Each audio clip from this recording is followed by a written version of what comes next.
Welcome back to another week of The Guys Next Door. I'm your host, Ron Arenas, with my special guest co-host, Ricky Williams. Hey, guys. How you doing, Ricky? Very good. Good. Thank you for being here with us on a short notice. Absolutely. Lot of fun. Oh, good. We are going to have a lot of fun. We have a great show for you today, and our first guest is Frank from Tohono Chul Park. Welcome, Frank. Hey, thanks for having me. Yeah. Happy to be here. Tell us a little bit about Tohono Chul. I think, in my opinion, Tohono Chul is a gem in our community that a lot of people just don't know about. Yeah, I agree. And it's funny, we kind of have this nickname. A lot of people call us the hidden gem of Tucson. And really, in the last couple of years, it's been our mission to really change that narrative. And we're doing a lot in the community, and we're trying to change that perspective. All right. Well, tell us about it. Yeah. So, Tohono Chul Park was initially established in 1985 by a couple named Dick and Jean Wilson. And, they purchased their home on the property in 1966. And a few years later, they actually opened up what they called the Haunted Bookstore. And back in 1979, and it was a pretty large, building on property, and a lot of people came. It was Jean's dream, really, to have her own bookstore, and so they opened that up 1979, and it was really well known. And then a few years later, in the 1980s, they had purchased more of the land. Mm-hmm. Now it's a total of 49 acres, botanical garden. And no kidding. The developers reached out to them and said, hey, we want to tear everything down and build the Foothills Mall here. And so the Wilsons at that point were like, no, we want to protect this land and reserve it and turn it into a nonprofit. And that's exactly what they did. Wonderful. So right off of Oracle and Ina is the park. And then I don't know if y'all ever been to the Tea Room, but in 1987, that's when it was officially launched. And really, Tohono Chul is this great place where a lot of people go and visit, not only to spend time with nature, but also to bring family to celebrate their weddings, celebrations of life, and all sorts of other things. So the Tea Room, is that part of the original house? Yeah, so the Tea Room took over where the Wilsons originally lived. So it was 2 residential homes that were then converted to what we have today.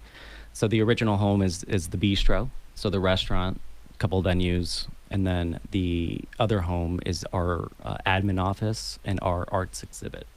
Oh, okay. So very good. Do you know the story behind the haunted bookstore? I wish I knew more. Okay. I don't. I've seen a couple photos. I wish it was still around. But they had these underground little cavities where the children could grab whatever books they wanted and then literally go in and kind of hide and read and kind of hang out. Cool. Yeah. My daughter, 4.5, she would have loved having that right now. But right. In January 2023, we actually converted the old haunted bookstore into what we have now, which is the Children's Museum. And so back in 2022, we had about 1,600 children come and visit the garden throughout the year. And you might be thinking, hey, 1,600 is really not that much. And you're kind of right. It's not. But we opened up the museum in 2023. And we have had, in 2023 alone, about 13,000 kids come through. Wow. And so in 1 year, we went from 1,600 to about 13,000. Yeah. So... you gave me a tour about a month ago of the park, most of the park, and it's an amazing place. Yeah. I never realized just how big it was and everything that's there. Yeah. Well, it's a total of 49 acres, and we do a lot of corporate events. We do a ton of weddings. I think last year we had about 45 larger events, the largest one having about 400 plus people. So it's a pretty, I would say, magical place for a lot of different people. Yeah. And, kind of what brought me to Tohono Chul initially was my wife and I, back in 2014, were thinking about getting married. And so we Mhm. started looking at different venues around town and in Oro Valley, and there's only a select few. And Right. so what attracted us to Tohono Chul was the fact that it was a nonprofit. And so we said, hey, we're going to spend all this money on our wedding. Why not give it towards an organization who's, doing so much for the community in a multitude of different ways. And then in 2015, we had our wedding reception there, and that's, the rest is history. It's kind of had a special place in my heart ever since. Okay, very good. And then how long have you been there? So I've been there about 2 years. 2 years. And As- what's your role over there? Yeah, so I'm the development and membership manager. And so I oversee all of the fundraising. Ah, And so currently we have about 7,600 active members. We also oversee grants, corporate memberships, and a handful of other events and ways to raise money for the park. So, what would you say the goal of Tohono Chul is? What are the major goals? Yeah, I mean, that's a great question. And, I'll answer that by sharing our brand new mission statement that we actually just released not too long ago. And so our mission is that we are a community oasis where reverence for the cultural and natural ecology of the Sonoran Desert region inspires responsible stewardship so that future generations may thrive. And I know that's a little bit, lengthy, wordy, perhaps. So I'll give you the, No, not really, the summed but- up version of how we approach it from our internal sure. perspective. And what it's all about really is that we want to attract curious Tucsonans who want to come together to explore the wonders of our desert home. And so it's all about transporting our visitors into our garden. That way they can have like an immersive experience. And then hopefully they fall in love with the desert. Yeah. And, they go back to their homes or their organizations and they look at nature differently, and it's kind of how it happened with me in my wedding, Okay. So, And did you grow up here in Tucson or Oro Valley? yeah, I've been in Oro Valley most of my life. Okay. Yeah. All right. Yeah. I went to Ironwood Ridge High School. So, yeah. Is that part of your passion then, is with the environmental and the desert? It's interesting. Growing up, I would say no. Right. But now that I'm in the industry, I'm in the field, I've really realized that my passion for nature has definitely developed. Mm-hmm. And, having a 4-year-old daughter, she calls it Daddy's Garden. Oh, So cool. she comes and visits like once a week, and walking through the garden with her is great. And, I think just watching her grow up in nature has been something that I would say I wasn't really focused on growing up, but I know that she is. Yeah. And so it's really been an amazing experience watching her grow up in this environment and learning about butterflies and plants and all sorts of things. And yeah, it's been great. Yeah. I mean, just the Tucson area in a whole is just so diverse with the mountains and the desert. I mean, there's so much beauty all around us Yeah. that, a lot of other places just don't have. Yeah. We have one crested saguaro on a property named Gumby. Oh, So a lot of people love to come and look at him, which is pretty cool. But, there's a lot of other things that we have going on. I mentioned the Children's Museum, mm-hmm. but we just rebranded one of our events called Guitars Under the Stars. And it just started last weekend. We had a couple hundred people each night.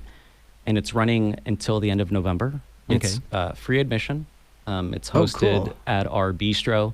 The bistro has come up with a special menu, Oh, nice. and there's live music. Okay. So every Friday and Friday Saturday, and Saturday night.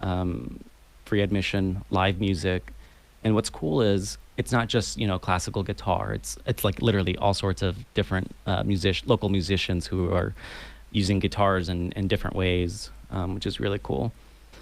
We also have our big Day of the Dead festival, Okay. November 1st and 2nd.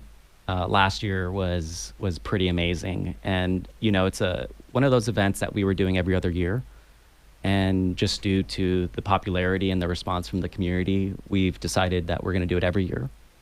And so it's just this really great event with tons of cultural vendors, tons of different cultural foods, musicians, and the kids are running around with their face painted and skeletons and all sorts of kind of Right.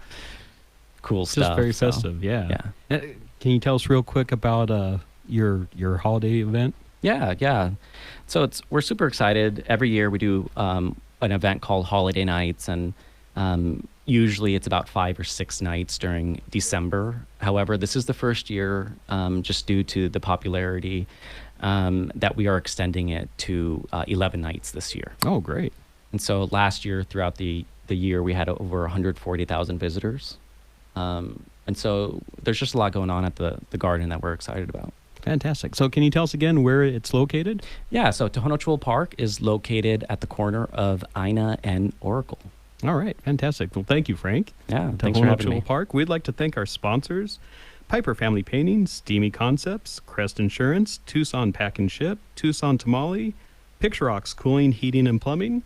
We'll be back in just a few minutes. And welcome back to The Guys Next Door. I'm your host, Ron Arenas, with our special guest co-host, Ricky Williams. How you doing, Ricky? How you guys doing? Good. That was pretty cool, that last segment with Frank from Tohono Chul. Absolutely. I learned something new every day, and that was a new one there. Yeah. So. Yep. Definitely. Well, next, we have our next guest, which is one of our sponsors and our good friends, James DePainter. Hey, thank you. Thank you for having me back, guys. Yeah. How you doing today? I'm doing fantastic. Ricky Williams, that's a pretty famous name, isn't it? Where do I like know the that from? Football player. Yeah. Football he's- player. he's a running yeah, back. running Yeah. back. I'm like, why does that name ring a bell with me right now? You know, God bless us, some of us with hair on our heads, and the rest of us with it everywhere else. I feel you, brother. We got it everywhere else. Yes, sir. Yes, sir. That might be TMI, but that's okay.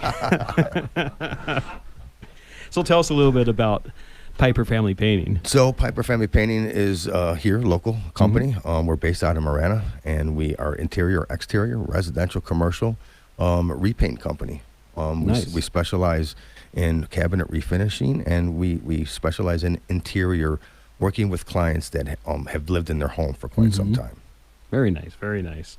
So one of your specialties is the cabinet. Yeah, totally. That's we. So a few years ago, to do your refinish your cabinet face storage, you would literally have to take them all off and remove them and take them to another location. So we have a really awesome setup now where I set it up right in the garage, and they basically took a Lazy Susan and they turned it upside down and they put it inside, they being the manufacturer of this spray booth, Oh. and made it really convenient for me to hang a cabinet door in place and spray Okay. both sides within seconds. Right inside the garage of the customer. Right inside of the garage, and it comes with ventilation and a booth that I work within that keeps everything in place. And I can lay down a factory finish because it's a big process. Usually you have to It is. you have to treat it and clean it, and then you have to put on a primer coat, maybe sometimes 2, depending on the surface, and at least 2 top coats in order to get the factory finish that you're looking for. That could take 2 weeks in somebody's shop. I can get it done in less than 5 days a lot of times. Oh, wow. And it makes such a big difference in your kitchen. Yeah, you can make a huge impact. Yeah. It's really expensive. It's $20,000 plus on average just to change out your cabinets here in Tucson. That's a pricey bill.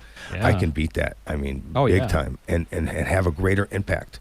And you can match your cabinets to the decor of your home. Right. So that's something that you have a little bit of flexibility with, instead of just dealing with wood all the time or whatever color was there when you got there. Yeah. Yeah. That's before I met you.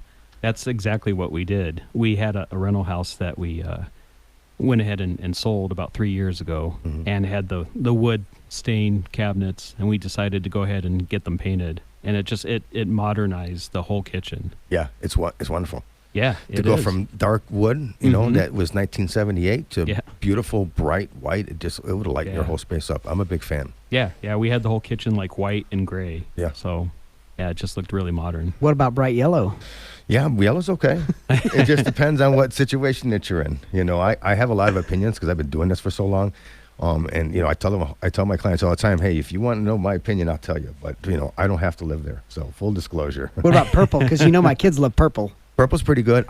So my wife and I just bought a house in Marana, and we painted the inside and out, and the cabinets need to be refinished. They're all that same wood. Okay. Yep. And I'm really trying to so the walls were an alabaster, which is a very soft, classic creamy white, and I did all my doors in a color called iron ore, which is almost black. It's so great.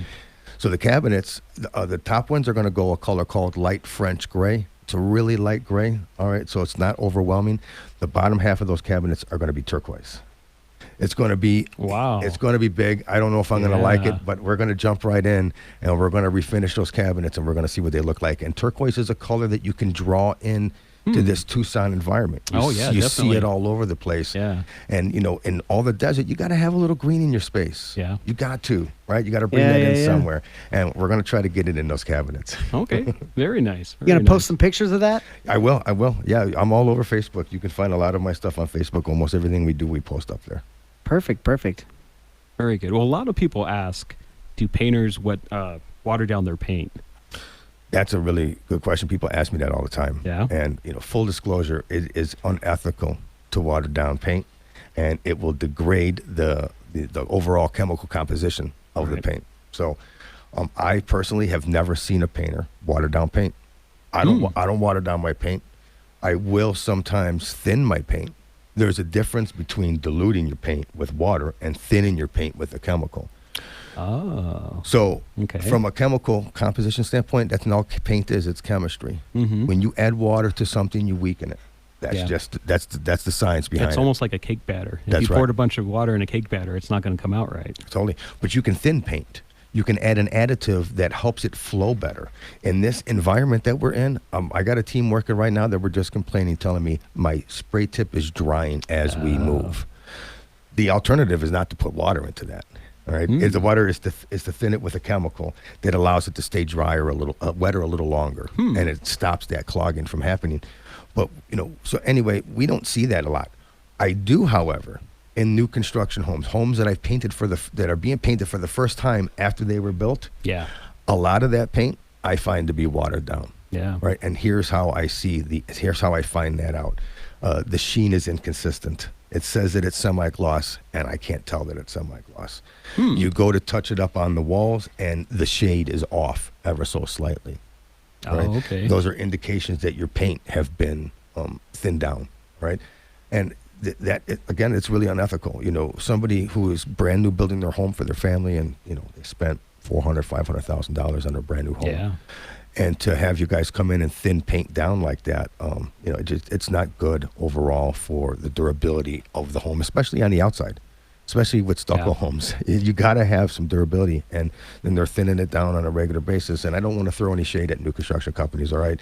I know how difficult it is to get a project done sometimes, but you can't cut corners by thinning Right. paint. And, you know, homeowners can do something about that. You know, they can make sure that the contractor, whatever contractor that they're choosing, is transparent about what materials they're using. It's okay as a homeowner for you to say, hey, can I see the paint Okay. that you're using? And can I see it when we're done with it? Can I see what my leftover paint looks like? Because that's going to tell you right there. Oh, okay. And if you have some paint in the house that you are not quite for sure, you could take it to your local Sherwin-Williams, and they'll tell you what sheen it is. So if it's a semi-gloss for your doors and they can't figure out what it is, 9 out of 10 times it's been watered down. Wow. So, you know, Fascinating. it's fascinating, and homeowners need to be vigilant about what products are being used in their home. And I don't think that happens Yeah. enough, and it's important for Piper Family Painting to share that information. You don't have to choose Piper Family Painting. Just make sure that whatever contractor you're using is transparent in that stuff. Mm-hmm. And that, you know, and it's hard, you know, nobody wants to go to their contractor and their builder and say, hey, bro, are you watering down my paint? Right? But, Right. So, and I would just say that you trust what your contractor is doing, but verify. There's Yeah. nothing wrong with verifying that. Yep. Right? And if you're getting ready to close and you're coming in to get those keys and that paint looks a little watery to you, I'd have a conversation with your builder on why that is. Yeah. Protect your investment. The sad thing is that as a customer, you wouldn't be able to tell for a few years, right? Till it starts oxidizing. Yeah, you can see once you know what's happening, you can see it with the naked eye right away. Oh. So I can spot it usually Okay. when I come into a place. So like the trick that they use in new construction is they paint everything one color and then they water down the semi-gloss for the doors and baseboards, and it makes painting and touch-ups way easier. They can paint everything one color in one coat, and then they can come back and just do quick touch-ups on the baseboards and doors. So they're not getting a full coat on there, and I can see it as soon as I walk in. If you go home and look at your doors now, they should shine. They'll shine because there's a satin or a semi-gloss on them. Yeah. And those ones that look like maybe it's flat paint, maybe it's not. There's probably a good chance that it is been watered down so much that it is a flat paint. You know, a lot of people have the conversation of their paint being, or putting primer on before you paint, and some people say, you know, get paints with primers in it. What are your thoughts on that? Well, paints with primers are valuable in the industry, but I don't typically use paint with primers. Primers are there for a specific reason. We're working on a project right now that the outside of the home didn't get primed correctly, and all the paint is flaking off. Yep. Right? I pressure wash it, and all the paint's just coming right off of it. So I'm not going to just use any primer there. I have to be very specific with what I'm trying to do, and I want to seal up the concrete with a masonry primer.